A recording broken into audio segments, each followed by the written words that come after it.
Hello, everyone. Welcome back to Jam Bets. I am Tyke here, joined by the marvelous Mama Mia. We are here at Week NFL 15. We're going to be doing a couple different segments today. We're going to talk through the recap of our Thursday night football snoozer. We each have one game that we deem as get our popcorn ready. Two games that we are going to really hone in and watch on for this week. Should be two very great games that we have on the slate for you. And on top of the get your popcorn ready games, we are going to give you some players that we're going to watch to overperform and underperform. So we'll kick off with the Thursday recap. There's a very low scoring game, divisional matchup game, playoff implications for both teams. If you like defense and you like kicking, it was a perfect game for you. Um, it does take quite a bit for me to not find an NFL game enjoyable. However, I fell asleep during that game at around I think once halftime kicked off. I think I started snoozing on the couch. I woke up and the game was over. Looked at the score, saw I didn't really miss much. Um, so for the recap of the Thursday night game, Mama Mia and I both picked some players that we thought were going to overperform and underperform. Mama Mia, I will let you kick it off with your overperformer pick. All right, Tyke. Thanks again for having me. And yeah, I told you the Rams were going to win, but I said by 24-23. It wasn't that close of a game, and we should have picked kickers as our overperformers. Yeah. I mean, this is becoming kind of a trend here. I guess they're more important than we think. So they just wanted to show off their talents. Um, but the score ended up, like Mike said, 12-6. My overperformer that I picked for that game was Irene Williams, because he had scored 3 touchdowns the last time, with 2 of them being rushes, and I thought he had San Francisco's number. Ank. No, not the case. He did rush 29 times for 108 yards, 0 touchdowns, which was the highest running back in that game. So it's not really great, but for that game, that would be great. I don't know if they forgot that they're supposed to score touchdowns, or the defenses really, really were up for the par there, up to the task. So, and again, these two teams know each other very well, and now San Francisco is in. Um, they're probably not going to make the playoffs. They're kind of written off now. They do have a slim, if you want to call it slim, less than 1% chance of getting in, but that's not the case. So that's my overperformer. Um, how about you, Tyke? What did you have for your overperformer? So yeah, I think you picked one of the two players I would say overperformed. Well, like three. I'd say Williams, Puka, and I will say Kittle. I guess overperformed. Um, Cardi was the winner of the game. He had 4 field goals. yeah, it was a kicker game. He was the guy. He was the guy. So my overperformer, I had picked Debo Samuel's. I thought this was going to be a game where they were finally going to really get Debo involved, and I feel like that part of my guess was correct. They had Debo lining up in the backfield. He took some rush attempts. He also had 7 targets. He was second on the team in targets. However, he only had 3 receptions, and his rushing yards he had less than 5 yards. He ended with a total of 19 total yards, even though he had 7 targets and 2 rush attempts. So very poor performance from Debo. He dropped that wide open slant where there wasn't a receiver in front of him for about 30 yards. That would have been a great one. It just hit him right in the chest and went through his hands. So nothing that we can do about that. I feel like Shanahan tried to get Debo involved, and the scheme was there. But he my overperformer definitely underperformed. So we'll move on to our underperformers, which in this game we had a plethora of choices to pick from. Mama Mia, who did you have? Oh yeah. Well, I thought the running backs on San Francisco were going to have a hard time. I wasn't sure at the time if Isaac Garundo was going to play. He did. Uh, he showed up and he had is it 16 carries for 57 yards, 3.6 yards per carry. That's what I Okay, have. Yeah, pretty but I was mediocre. counting on, yeah, I was counting on him not playing, and so I had really picked Taylor, the backup to the backup to the backup to the backup. But you know what? He had 0 carries. So, I mean, I really picked the guy who was going to snooze. He didn't even get 1 carry by default somehow. But so there's my underperformers. And they did not disappoint. They underperformed for sure. And you had on your as your underperformer? For my underperformer, I had picked Cooper Cup. This is my third straight underperformer that I've picked that has ended with 0 receptions, 0 yards, and 0 touchdowns in 3 straight picks. Jalen Reed, then Cole Kmet, and now Cooper Cup. Cooper Cup had 3 targets. He didn't catch a single one of them. Ended the game with 0 yards. I thought Cooper was going to have a bad game. I didn't realize he was going to have that bad of a game. I did think it would be a symbolic passing of the torch to Puka Nacua. I think we really saw that. Puka was getting almost every pass that Stafford was throwing. I think Puka had 9 or 10 targets, 90 something yards. But Cooper Kupp really, really underperformed. I think a lot of people thought he might have a good game, divisional game, knows the 49ers very well. But no, he couldn't have done any worse. I did pick the 49ers to win that game. They obviously did not. It was a real barn burner, came down to the wire. 49ers now have less than a 1% chance to make the playoffs. They will need nothing short of a miracle to see their season continue into the postseason. So we'll move on to our week 15. So we're going to do this just slightly different than typical. We're both going to hone in to one game, and we're going to give you we're going to give you some tidbits and some players that we are going to be watching out for. So, Mama Mia, I'll let you kick off the rest of the week 15 slate. Okay. So there's several good games this week, and we'll talk about the rest of them. But the game that I'm going to circle this weekend is Tampa Bay going into the Los Angeles Chargers. The Chargers haven't beaten Tampa Bay since they've been in LA. They've only beaten them as San Diego Chargers. So both of these teams are trying to get into the playoffs. Tampa needs a win because Atlanta has won both the tiebreaker games for them. So we're looking for them to get into this playoffs, and we have to remember that the teams that Tampa has beaten, they beat in week 2. They beat Detroit 20-16. They're sneaky good. Baker's having a season that's, for him, almost MVP. I'm not sure at this point if Irving is playing. Did see some things that he's questionable.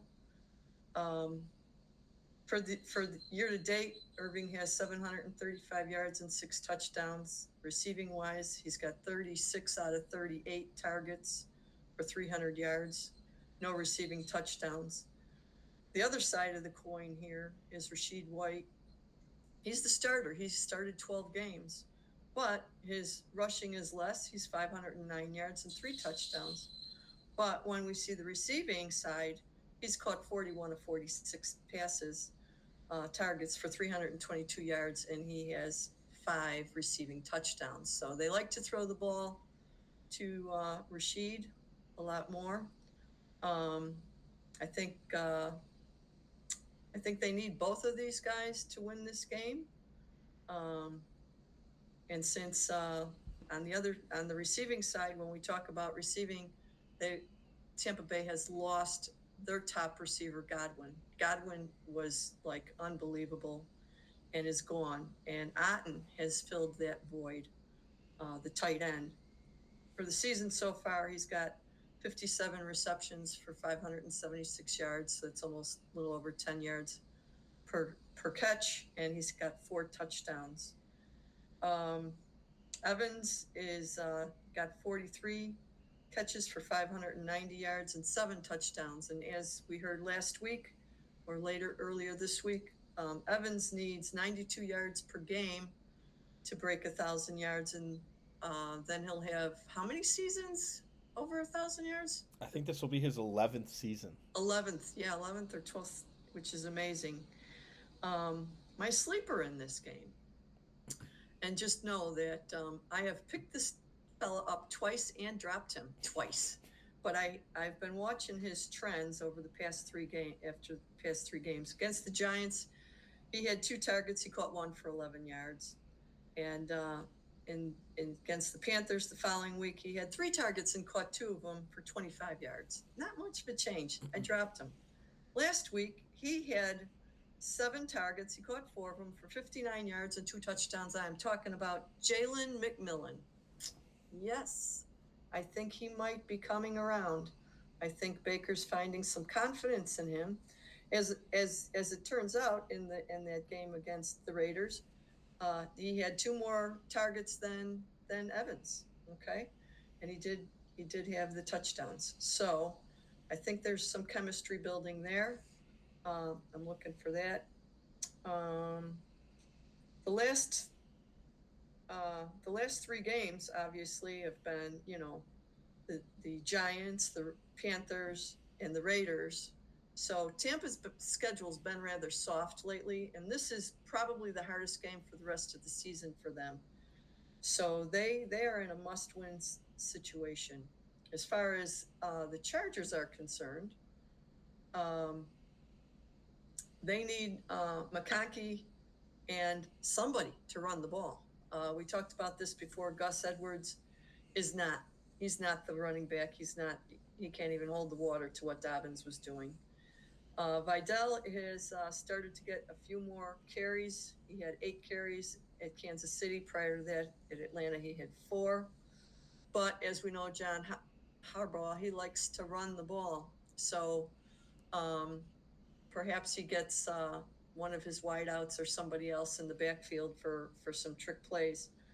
I believe Disley, the tight end, may be injured. If that's the case, my sleeper on the LA side is Smart. I think Smart could go off in this game. So that's going to be my sneaky pick for overperforming. And my underperforming, I'm going to stick with Gus Edwards as my underperforming on that side of the ball. And underperforming on Tampa, I don't think I have one. I think Tampa's going to win this game. Even though it's in LA, I think LA is just not going to be able to overcome Dobbins. And even in the last game at Kansas City, Coach Harbaugh looked confused. He looked confused on the sideline on what to do. I know Spags' KC defense is unpredictable and very good, but Harbaugh is supposed to be better than that. So I don't know. We'll see if this defense of Tampa can hold them down. I mean, that could be the weakness on Tampa's side, I suppose. So that's what I got going on for this weekend. Not saying that that's going to be the best game. There are lots of good games.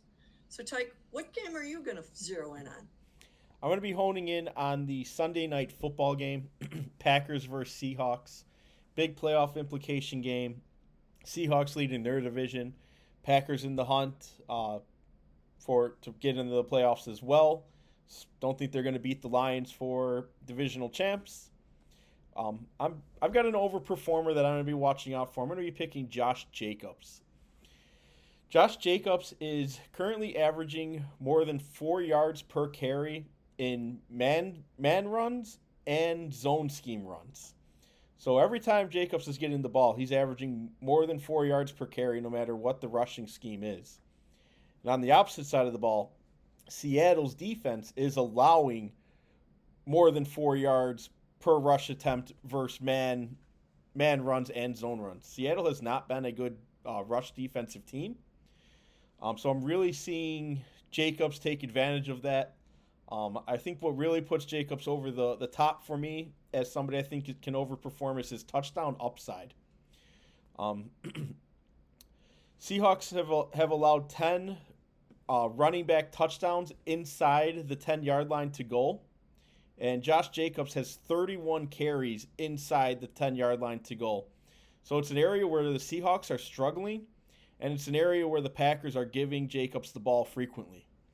On top of that, Seahawks are allowing 109 running back rushing yards per game. So again, that goes right along with they're just not a good run defense team. I think this is going to be a close game. I don't see either team really blowing the other team out and getting a big lead. I can see the Packers running the ball frequently and often, especially with this playoff type atmosphere game. As for my underperformer, I'm going to be going on the Seahawks. I'm going to be picking Jackson Smith Njigba as my underperformer. Looking at the types of coverages that the Packers deploy, Njigba does not have a positive grade versus these types of defensive schemes. On top of that, the Packers are a very stout pass defense team. They are allowing the fifth least amount of wide receiver yards per game at only 133 wide receiver yards per game, wide receiver receiving yards per game. Packers defense is going to employ man coverage at 21% of their plays. Now, this is an area where Njigba typically exploits opposing defenses. He's averaging 2.79 yards per route ran. So basically, every time Njigba's running a route versus man coverage, you can expect him to average about 2.7 yards per route. But the Packers don't run man coverage often. 20% is not a high percentage to be running a specific defensive coverage. And Njigba's not going to see that type of coverage enough to really get where he excels. The Packers run cover 2 at about 25% of all of their defensive plays. Njigba's yards per route ran versus cover 2 drops all the way down to 1.8. That is much lower than the league average. But where the bar really gets set is the Packers will run cover 3 at about 33% of their defensive plays. Njigba only averages 1.3 yards per route ran against cover 3. That is extremely low. That is in the bottom 10 percentile of the NFL. It's just not a defensive scheme where Seattle typically throws him the ball. He will see some other defenses. He'll see cover 4 and cover 6 at about 10% each. Again, he versus both those defenses, he's only getting 2.1 yards per route ran, and he's barely going to see those defenses as well. So Njigba is not in a good position to have a good game here. It's just not the typical type of defenses. Njigba really thrives against man coverage, and the Packers just don't run a lot of man coverage. And with this being a playoff type game, I don't see the Packers changing and going more heavy man coverage, especially when they have DK Metcalf, who also thrives in man coverage. It's just not a good setup for the Packers. I'm sure they're aware of that as well. Really, the best way to attack Seattle's wide receivers is through zone defense. So that's why I have as my underperformer. For the pick of the game, I will be picking the Packers to win this game. I think the Packers will be able to run the ball much more effectively. And if Seattle is trying to catch up, now Seattle can run the ball well as on top of that. But I think the Packers have the advantage in the pass game. So I don't know what the spread is, but I would be picking the Packers to win that game. So, Mamma Mia, so I think you have a couple other playoff games you wanted to quickly highlight that made the short list of Get Our Popcorn Ready. Yeah, so Seattle is getting 3 points in that game. I guess They're the plus consensus 3? is, yeah. And it's in Yeah, Seattle. so I guess it is in Seattle. Wow. Unless I wrote that down wrong. There are so many great games, and the games that I've circled here, every team in these contests has either gotten to the playoffs or is trying to get into the playoffs. So these two teams are, both vying for position. A really great game, I think, is going to be the Pittsburgh Philadelphia game. I also think that in all of these games, like especially Philadelphia or other games where it could be a blowout, if you're starting your starting players are on that winning team, there could be a chance that if Philadelphia gets ahead by 3 touchdowns in the third quarter, that Saquon sits the rest of the game. Now he may have only scored 1 touchdown, but there is some risk in some of these games. So, especially since Philadelphia already is in the playoffs, but Pittsburgh's trying to get in. I'm thinking Pittsburgh's going to win that game because I like Pittsburgh. And I think Philadelphia is, not as concerned about winning that game as Pittsburgh is.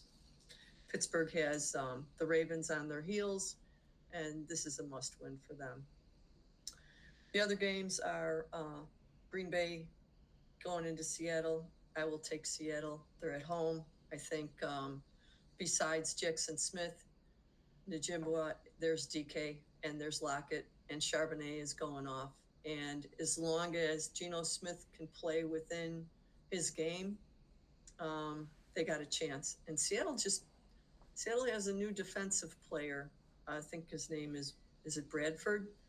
And I could be wrong, but I think he's going to have a big game too. Miami is playing Houston. They're both trying to get into the playoffs. Indiana is going to Denver. That you would have picked probably for the game with no touchdowns, but watch, that'll be a high-scoring game, And Denver's desperate because Kansas City's already in the playoffs, so they're a very desperate team. The other really good game to watch, Buffalo and Detroit are in the playoffs, but home field advantage and all that good stuff, that's a get your popcorn ready game if there ever was one, yeah. The total score of that game might be 100 points. That could be 50 to 50. Yeah. Or it could be 12-6.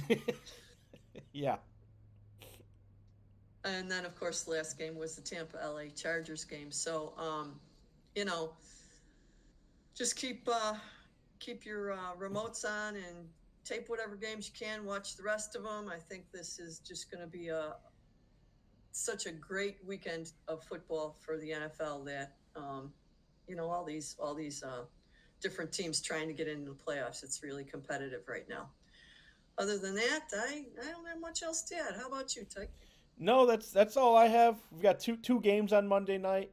Our Bears are playing. Bears versus 49 or not 49ers. That was 2 weeks ago. Bears versus Minnesota. Yeah, Bears versus Vikings. It'll be in Viking or Minnesota as well.